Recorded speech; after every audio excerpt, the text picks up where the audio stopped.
Electromagnetic induction રિલેનો કાર્ય સિદ્ધાંત સમજાવો.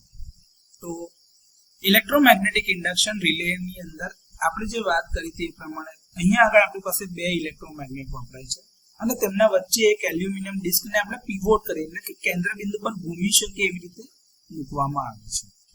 આ બંને ઇલેક્ટ્રોમેગ્નેટ દ્વારા ઉત્પન્ન થતા ફ્લક્સની વચ્ચે સ્પેસ એટલે કે સ્થાનના લીધે અને ફેઝ એંગલનો તફાવત હોય છે. હવે તમે જો અહીંયા જોતા હોય તો અહીંયા આગળ એક આ બેસિક રચના છે જેમાં તમારા બે ઇલેક્ટ્રોમેગ્નેટ છે. એક છે ફ્લક્સ જેના લીધે એક ફ્લક્સ ∅1 ઉત્પન્ન થાય છે અને બીજાના લીધે ફ્લક્સ ∅2 ઉત્પન્ન થાય છે. ફ્લક્સની લાઈન હંમેશા ઉપરથી નીચે એટલે n પોલથી s તરફ જતી હોય છે, એ રીતે જઈ રહી છે. હવે એનર્જાઇઝ થયેલા છે એટલે ફ્લક્સની લાઈન જે જઈ રહી છે તો એ અહીંયા આગળથી અહીંયા જાય છે અને વચ્ચે આ એલ્યુમિનિયમની ડિસ્ક મૂકેલી છે જે ફ્લક્સની લાઈનને કટ કરે છે. હવે જેવું એ ફ્લક્સની લાઈનને કટ કરે એટલે એની અંદર એક EMF ઇન્ડ્યુસ થશે ફ્લક્સના ફેરફારના તફાવતના આધારે, એટલે કે d∅dt ના લીધે EMF ઇન્ડ્યુસ થાય છે. હવે EMF ઇન્ડ્યુસ થવાના કારણે અને આ ડિસ્ક જે છે ક્લોઝ પાથ હોવાના કારણે એમાં એડી કરંટ ઉત્પન્ન થાય છે. એડી કરંટ જે પ્રેરિત થાય છે એ આ બંને ફ્લક્સને અને ડિસ્કના ઇન્ટરેક્શન એટલે કે એકબીજા સાથેની પરસ્પર ક્રિયાના કારણે ઉત્પન્ન થાય છે. તો આ પ્રકારની જે રચના છે એક રીતે તો એવું કહી શકાય કે આ સ્પ્લિટ ફેઝ ઇન્ડક્શન મોટર છે જેમાં કોઈ કોન્ટેક્ટ્સ આપેલા નથી.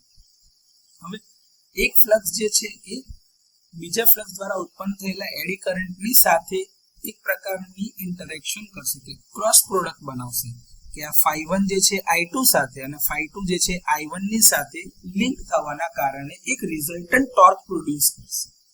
એટલે કે ∅1 અને I2 ના લીધે એક ટોર્ક બનશે, ∅2 અને I1 ના લીધે એક ટોર્ક બનશે.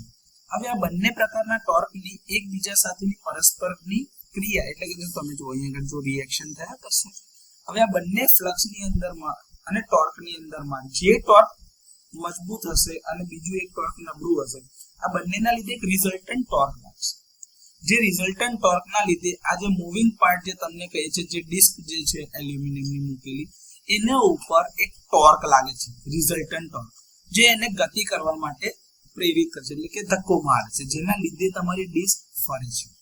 તો આ સિદ્ધાંત ઉપર તમારો ઇન્ડક્શન ડિસ્ક રિલે અથવા તો ઇલેક્ટ્રોમેગ્નેટિક ઇન્ડક્શન રિલે કામ કરે છે.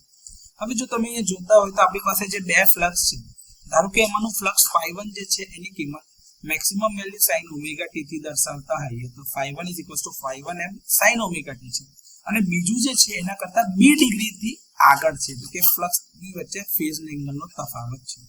તો ∅2 ∅2m sin ωt plus beta degree. એનો મતલબ એ થાય છે કે ફ્લક્સ ∅1 અને ફ્લક્સ ∅2 એ બંને વચ્ચે ફેઝ એંગલનો તફાવત છે જેમાં ફ્લક્સ ∅2 જે છે એ તમારા ફ્લક્સ ∅1 કરતા બીટા ડિગ્રી જેટલા કોણથી આગળ છે.